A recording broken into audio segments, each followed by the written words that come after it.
Hi guys, welcome to my YouTube channel. Our channel, மறக்காம subscribe பண்ணிருங்க. Okay, we on the day 2. இப்போ எங்க போயிட்டு இருக்கோம்னா மொபைல்லாம் எடுத்து வச்சிருந்தேன். Okay. நம்ம எங்க போயிட்டு இருக்கோம்னா மதுரை மீனாட்சி அம்மன் டெம்பிள்.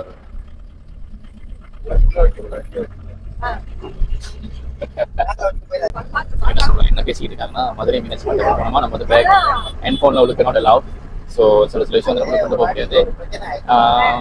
மற்றபடி எல்லாம் ஓகே தான். நினைக்கிறேன் உள்ள போகும்போது ஒரு ஸ்பெஷல் செக் இருக்குன்னு நினைக்கிறேன். ஃபுல்லாக போட்டு செக் பண்ணுவாங்க everything. After that as we can move like normal. So நாங்கள் போய் உங்கள்கிட்ட நிறைய காட்டுறோம். ஜஸ்ட் ஃபாலோ பண்ணுங்க. ஓகே. ஆனால் ஃபோன் தான் உள்ள எடுத்து போக முடியாது. நாங்கள் வெளியே இருக்க காட்டுறோம். இப்போ இந்த லவ் போட்டுருக்கு இங்கே அந்த இதை பாருங்க. I mean like but like அந்த traffic light traffic light அந்த சோப்பு லைட் இல்ல லவ் ஷேப்ல இருக்கு. அந்த ரிசீவ்ல பல்ப் கட்டி போயிருக்கு.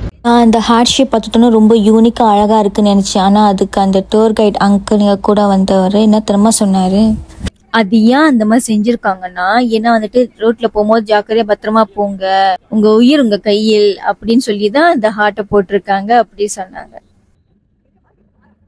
இது மதுரை மீனாட்சி அம்மன் கோயிலோட கோபுரம். நாங்க வர்ற டைம்ல இந்த கோயில் வந்துட்டு சாயம் பூச போறாங்க, அதனால வந்து நிறைய கட்டிங்க கட்டி இருந்தாங்க. ஸோ அதனால கோபுர வியூ வந்து எல்லாம் சரியா காட்ட முடியல. இது இப்படிதான் இருந்துச்சு. இந்த கோயில ஏன் வந்து போன் எந்த ஒரு எலக்ட்ரிக்கல் ஜாமானும் எடுத்துட்டு போக முடியாதுன்னா, 2018 வந்து இந்த கோயில் வந்து எரிஞ்சிச்சு. அந்த டைம்ல வந்துட்டு உள்ள 72 கடைகள் இருந்துச்சான். அதுக்கப்புறம் உள்ளுக்குள்ள வந்து எதுவும் எடுத்துட்டு போக முடியாது சொல்லிட்டு ஃபுல்லா ஸ்ட்ரிக்டா இது பண்ணிட்டாங்க. நான் என்ன ஒரு விஷயத்த அப்சர்வ் பண்ணேன்னா, ஒரு இடத்துல வந்துட்டு ஒரு கோயில் ரொம்ப பெரியதளவு பேசப்பட்டுச்சுன்னா அந்த இடத்துல வந்துட்டு அந்த பேரை சார்ந்த விஷயங்கள தான் கடைகளோ இல்ல ரெஸ்டாரண்டோ எல்லாத்தையும் கட்டுறாங்க. மதுரையில வந்துட்டு ஜிகர்தண்டா வந்து ரொம்ப ஃபேமஸ்ன்னு சொல்லுவாங்க. அதனால நாங்க இதை ட்ரை பண்றதுக்காக இங்க வந்திருந்தோம்.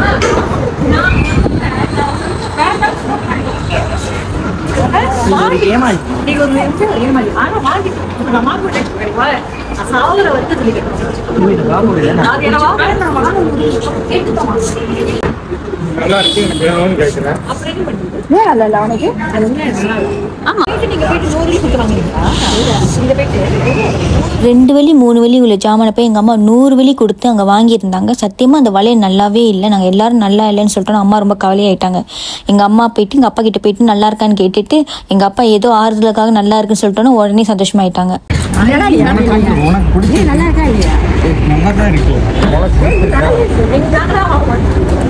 அவங்க சீக்கிரம் பார்க்க மாட்டாங்க. நான்லாம் போட மாட்டேன், அதனால நான் எனக்கு பிடிக்காது.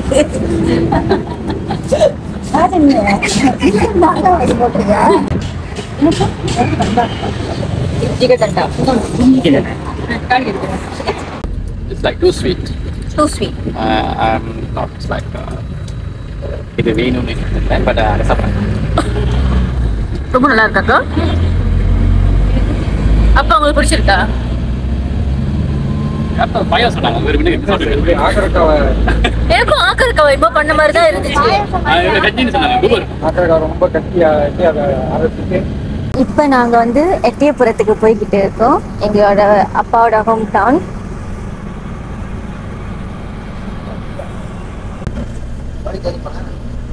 தெரியும்.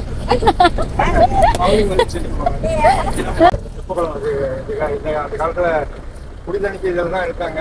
நம்ம இப்பெல்லாம் குடிக்க தான் போகலாம். ட்ரிப்பில் இருக்கிற பெரும்பாலான கோயில் நானே சூஸ் பண்ணது. அண்ட் தென் அப்பாவோட வீட்டுக்கும் போகணும்னு நினச்சேன். ஏன்னா சின்ஸ் நான் ஃபர்ஸ்ட் டைம் இந்தியாவுக்கு வரனால கண்டிப்பாக அப்பா வீட்டுக்கும் போகணும்னு நினச்சேன். அப்பா எதுப்பா குலதெய்வம் கோயில் இதுவா?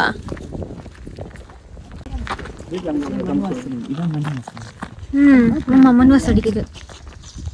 இந்த ஊர் கோயில் குலதெய்வத்தோடையா? இல்லை, அது கம்பத்து கோயில். என்ன சாமி இருக்காங்க? இது காளியம்மன். காளியம்மனா? அப்ப நீங்க அந்த குலதெய்வம் கோயில் காமாட்சி.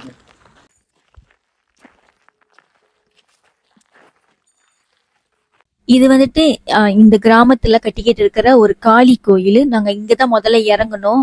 ஓகே, இப்ப நான் வந்து எங்க இருக்கோம்னா என்னோட ஃபாதரோட ஹோம் டவுன் அங்க இருக்கோம்.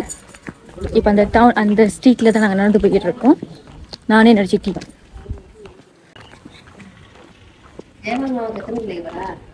6 பிள்ளைங்க. எங்க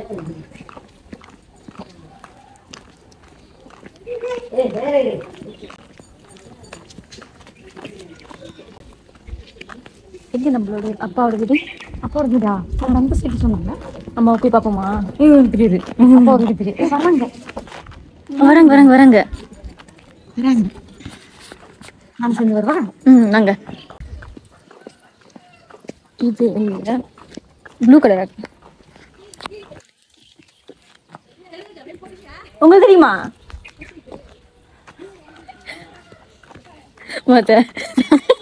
ஒரு ஆண்டி வந்து கேட்டாங்க யாரோட வீட்டு பிள்ளைங்கன்னு.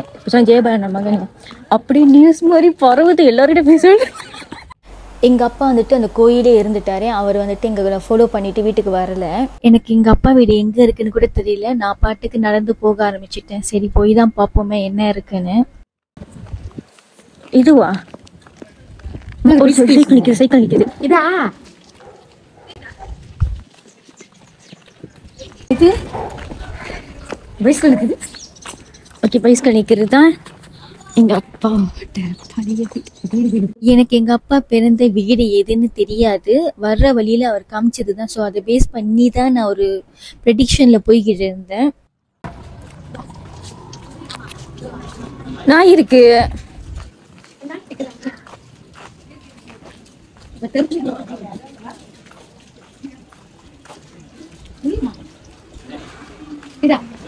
அப்படியே உள்ள போனோம். அப்படியே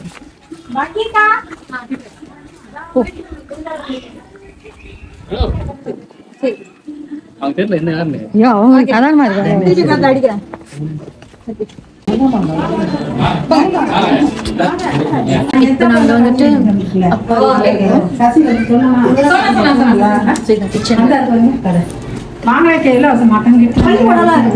இதான் நான் ஃபர்ஸ்ட் டைம் வரேன்.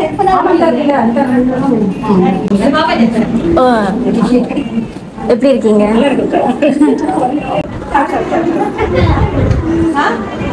அப்புறமேடா உனக்கு யாருக்கு மாதிரி கிட்ட சொன்னா எங்க அப்பா தாத்தாவா? இல்ல தாத்தா இல்ல, பெரியப்பா வரும். பெரியப்பா பெரியப்பா தெரியுமா? இல்ல மாமா வரும் நினைக்கிறேன். தெரியாதா? உங்க பேர் என்ன? லட்சுமி. எங்க அப்பா தெரியுமா? இல்ல இல்ல தாத்தா தான் வரும். ஏன்னா தாத்தா அவதான்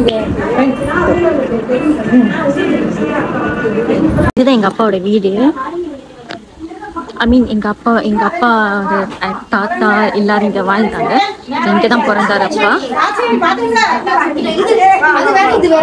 ஓ, 2 வீடு.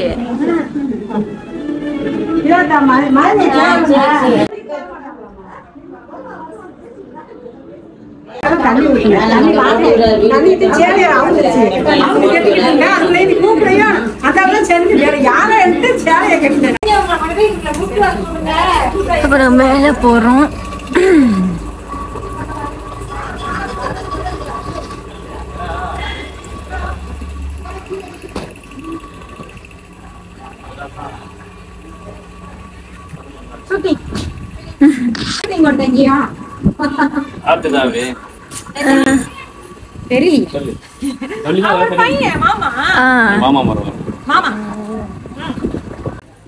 ஸ்கூல் இது.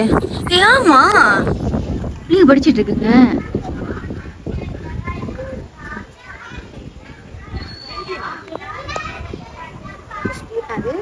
ஆமா, படிச்சிட்டு இருக்குங்க, விளையாண்டுட்டு இருக்குங்க.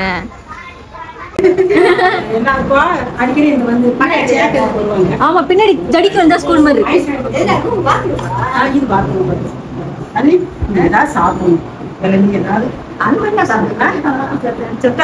இது காய் வச்சிருக்காங்களா?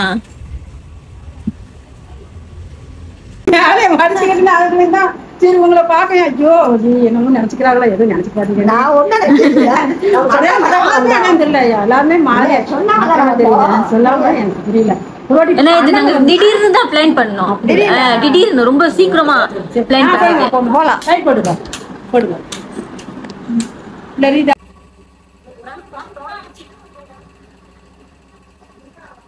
Say hi. Hi. Puppy. Hi. நாங்கள் சொல்லிட்டு போகல இந்த மாதிரி நாங்கள் வரோன்னு. ஏன்னா நாங்கள் அங்கே ஸ்டே பண்ணுற பிளான் இல்லை. எங்களை தங்க சொன்னாங்க, நாங்கள் தங்கலை.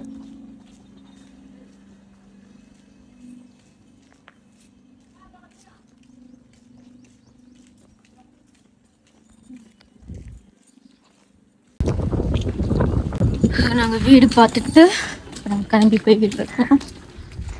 இப்போ நாங்கள் வந்து பாரதியார் வீட்டுக்கு போய்கிட்டு இருக்கோம். ஓகே. எங்கள் அப்பா சின்ன வயசுலேயே சொல்லிட்டு இருப்பாரு, அவரோட வீடும் பாரதியார் ரொம்ப கிட்ட, ஒரு 5 நிமிஷம் தான். உண்மையாகவே ரொம்ப கிட்டையாக தான் இருந்துச்சு. சின்ன பிள்ளையா இருக்கும்போது நம்ம நிறைய பாரதியார் பற்றி படிச்சிருப்போம். ஈவன் நம்மளோட எக்ஸாமில் கூட பார்த்தீங்கன்னா தமிழ் ஸ்கூலில் படிக்கும் போது கட்டுரைகள் எதுவாக இருந்தாலுமே இந்த மாதிரியான கவிஞர்கள் இந்த மாதிரியான ஆட்களை தான் கொடுப்பாங்க. நான் சின்ன பிள்ளையா இருக்கும்போது பாரதியார் பற்றி நான் என்ன கேள்விப்பட்டிருக்கேன்னா, அவர் பெண்களுக்காக வந்துட்டு நிறையா போயம்ஸ் எழுதியிருக்காரு, இந்த மாதிரிலாம் கேள்விப்பட்டிருக்கேன். ரீசன் நான் என்ன கேள்விப்பட்டேன்னா, இந்த காலத்துல அவர் வந்துட்டு கஞ்சா அடிச்சுட்டு ஏதாவது ஒரு மூலை முடுக்குல போயிட்டு கவிதை எழுதுவாரு, அதனாலதான் அவருக்கு நிறைய கவிதை எல்லாம் வருது அப்படின்னு கேள்விப்பட்டேன். அப்புறம் அவங்க வைஃபை வந்துட்டு அடிப்பாருன்னு. இது உண்மையா பொய்யான்னு எனக்கு தெரியல, அதை பத்தி நான் ஆராயவும் விரும்பல. ஆனா இதை சொன்னவன் கண்டிப்பா நல்லவனா இருக்க மாட்டான். ஆனால் என்னோட இந்தியாவில் உள்ள ஃப்ரெண்ட் என்ன சொன்னாங்கன்னா, அந்த காலத்தில் ஃபோட்டோ பிடிக்கும் போது ஆண்கள் உட்காந்துருப்பாங்க, பெண்கள் வந்து பின்னாடி நிற்பாங்க. ஆனால் இவரோட ஃபோட்டோவில் மட்டும்தான் பெண் உட்காந்துருப்பாங்க, ஆண் பின்னாடி நிற்பாங்க.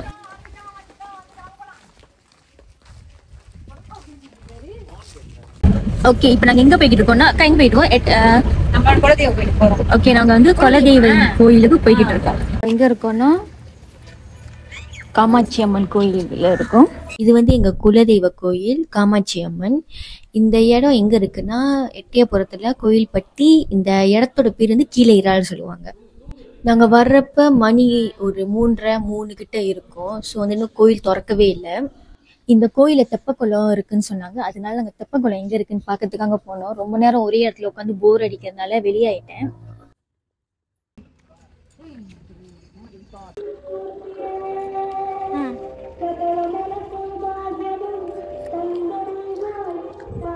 பாத்தியா ஜாக்கிரதை.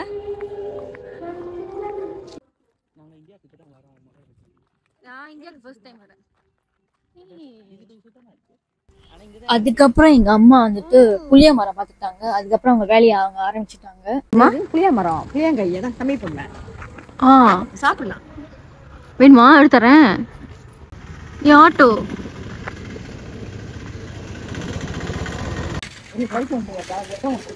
புளியம் இது அப்படிதான் சாப்பிடுவாங்களா?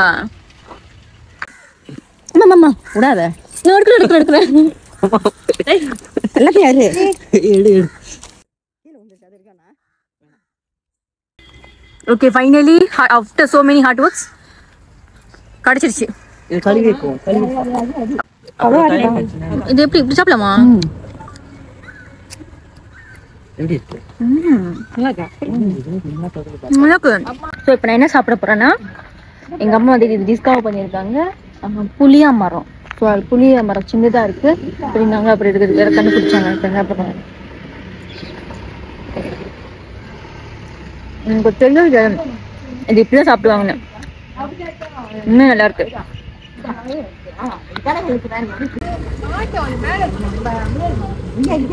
ஆக்சுவலி நாங்கள் கழுவாம சாப்பிட்டு இருக்கோம். என்ன ஆக போகுதுன்னு தெரியல.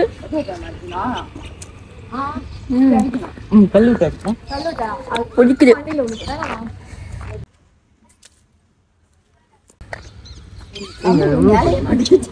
எங்க அம்மா சொன்னாங்க அவங்களோட சின்ன சைல்ட்ஹுட்ல இதுதான் வந்துட்டு லைஃப் சேவிங்க.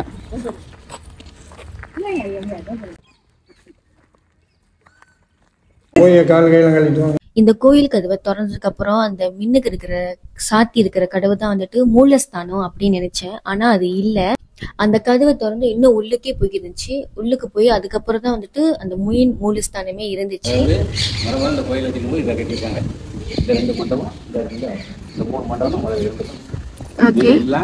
வெறும் புல்லு காடு இதுமா கிடந்த இடம்.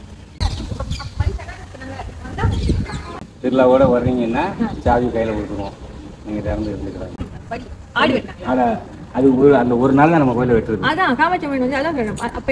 அது வந்து எப்படின்னா அந்த பாரி வேட்டைன்னு சொல்றோம் இல்லையா, அது அந்த மண்டபம் முன்னால வச்சு அவருக்கு கொடுக்குறது. வேட்டைக்காரர் 18ஆம் படி இருக்காருல்ல, அவருக்கு கொடுக்குறது. 18ஆம் படி கருப்பு. அது வந்து மற்ற கோயில்ல சும்மா எந்த கிடானாலும் வெட்டுவாங்க இல்லையா, நமக்கு அந்த செங்கடான்னு செங்க கலர்ல இருக்கும் அந்த கிடா தான், வேற எந்த கிடாவும் கிடையாது.